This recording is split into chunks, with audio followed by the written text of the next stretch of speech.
got some great news stories for today. Okay. A guy ended up dying of natural causes in his apartment in Australia. This is good news? No, this is just news. Okay. It's news. So he died, natural causes. His neighbors are like, something really is smelling. Maybe we should call the police and go to the house. Well, the guy's a massive, extreme hoarder. He was a loner and socially awkward. That's what people say. But when they broke into the house, they found him. He was dead for a couple of days. But they went to the bedroom and found a guy who's been dead for 15 years. No way! Ended up, this dude 15 years ago broke into the guy's house. He shot him and then kept him in the bedroom with over 40 bottles of air freshener surrounding the body to mask the smell. Can you imagine being such a hoarder that not only do you save like literally everything that comes out of your body, everything anyone's ever given you, anything you ever wore, but you also save the body of the guy you shot?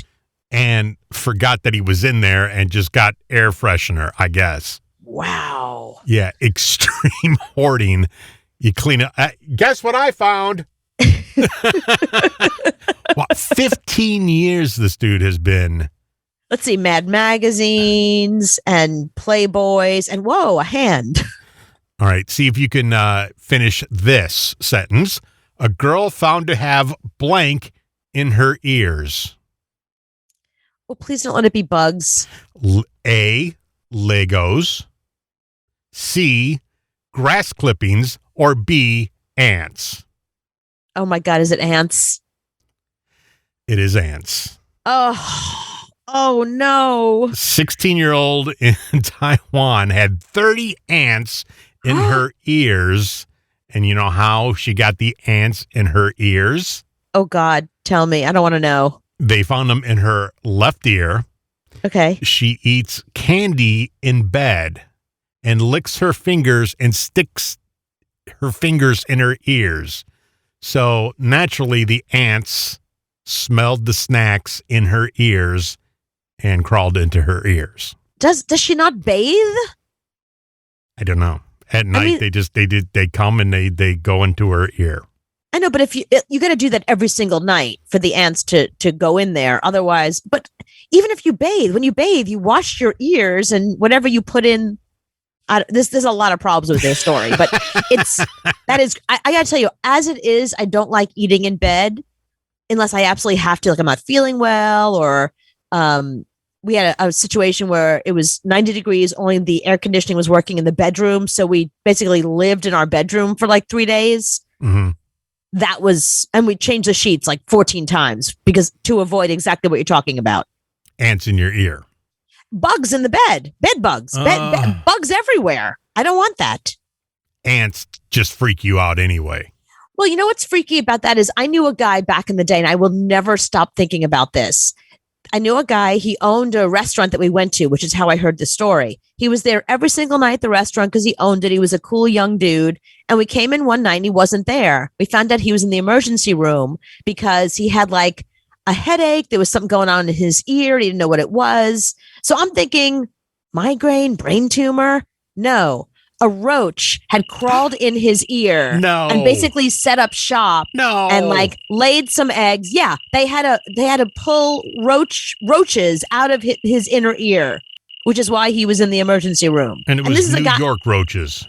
Yeah, and it's a guy I know. So I know this actually happened because he told us the story afterwards. I have never stopped thinking about that all these years later.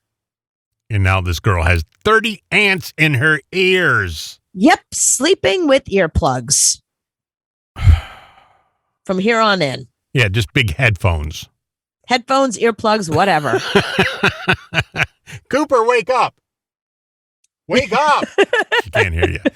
Can't hear anything. She's trying to stop the roaches and ants from getting into her head. 35-year-old man recently went to a matchmaker to help him find his next wife. How nice. So they found one wife for him, but she's already been married, but she's divorced. And in this country that he lives in, that's a big deal. But he's like, I don't care. whatever. So they were talking to each other over video chat and all that. And she says, I want to come meet you. He says, all right, send her some money. She comes over, meets him. They fall in love. They get married. Oh, nice. So they received about 25 grand from the man's family as a wedding gift and jewelry and other wedding gifts. 3 days into the marriage, the wife told her new husband she had to go back home to be with her family because they lived like the next village over. Okay. She returned in about a week. A couple days later, she says she has to go back home again to help with her mother. That went on for a couple of weeks, going back and forth. Back and forth. Right. So, and he's calling her cell phone and she's not answering. Well, because she's, the mother's probably very sick. Very sick. So she's not returning calls. She's not returning text. He's trying to, figure out what's going on here. So He goes on YouTube and he sees a wedding video of her getting married to another guy. So she's got this whole other life in this other village. Then he finds out he's not the only one. The new husband isn't the only one. She's doing this as a job. She just goes from town to town, marrying people, and taking their money.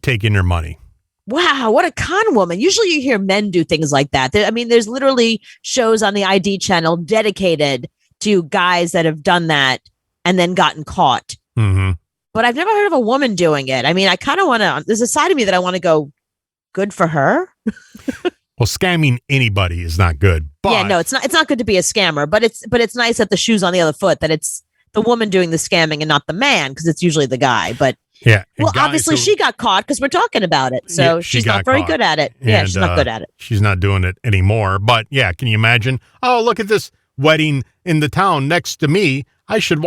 Hey, hold on. That's why she's not answering their phone. Right. But see, that's why she's terrible at it. You can't put the video up on YouTube.